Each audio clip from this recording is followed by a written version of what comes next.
भारत की सांस्कृतिक और धार्मिक परंपराओं में जन्माष्टमी का विशेष स्थान है।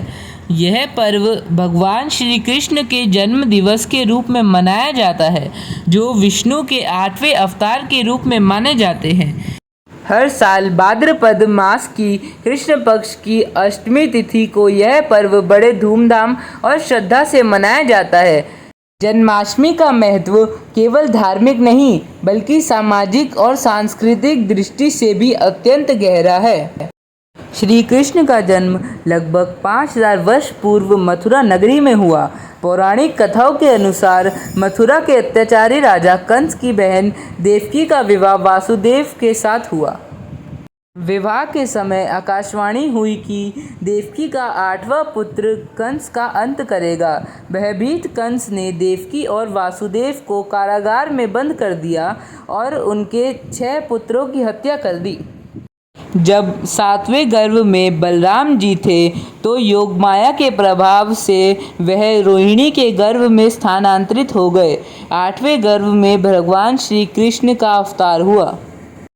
मध्य रात्रि के समय जब कारागार के द्वार खुल गए और पहरेदार सो गए, वासुदेव ने कृष्ण को यमुना पार गोकुल में नंद बाबा के घर पहुंचाया।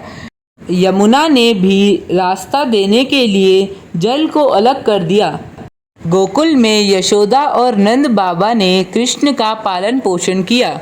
भगवान कृष्ण को धर्म, सत्य और न्याय की स्थापना के लिए जाना जाता है। उन्होंने महाभारत के समय अर्जुन को गीता का उपदेश दिया, जिनमें कर्मयोग, भक्ति और ज्ञान का संदेश है।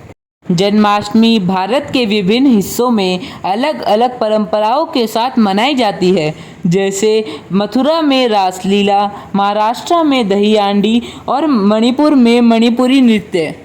यह पर्व हमें अधर्म के खिलाफ खड़े होने और अपने जीवन में धर्म के मार्ग पर चलने की प्रेरणा देता है। भक्तजन जन्माष्टमी के दिन निर्जला या फलाहार व्रत रखते हैं। रात 12 बजे भगवान का जन्मोत्सव मनाकर व्रत पूरा किया जाता है। मंदिरों और घरों में भगवान कृष्ण की झांकी सजाई जाती है। झूलों पर बाल गोपाल को बिठाकर आरती की जाती है।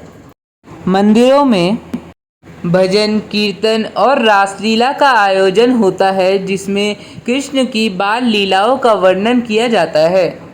महाराष्ट्र और गुजरात में दही हांडी का विशेष महत्व है, जिसमें युवा गोविंदा की टोली मानव पिरामिड बनाकर मटकी फोड़ती है। मथुरा भगवान कृष्ण की जन्मभूमि है। यहाँ इस दिन विशेष भव्य आयोजन होता है। वृंदावन, जहाँ कृष्ण ने अपनी बाल लीलाएं की, यहाँ रासलीला और मंदिर सजावट का अद्भुत दृश्य देखने को मिलता है। द्वारका, गुजरात का यह स्थान कृष्ण का अंतिम निवास स्थल माना जाता है। यहाँ जन्माष्टमी का अनोखा रंग देखने को मिलता है। भगवान कृष्ण का जन्म 3112 ईसा पूर्व माना जाता है। उन्हें माखन चोर और गोविंदा जैसे नामों से पुकारा जाता है। महाभारत युद्ध में उन्होंने स्वयं शस्त्र न उठाकर सारथी की भूमिका निभाई। गीता का उपदेश आज भी जीवन का मार्गदर्शन करता है। दुनिया के कई देशों जैसे नेपाल, मॉरिशस, फिजी और अमेरिका में भी जन्माष्टमी धूमधाम से मनाई जाती है। जन्माष्टमी केवल एक धार्मिक उत्सव नहीं, बल्कि जीवन के मूल्यों का स्मरण है। यह हमें सिखाती है कि जीवन में कितनी भी कठिन परिस्थितियाँ क्यों ना हो, धर्म और सत्य की राह नहीं छोड़नी चाहिए।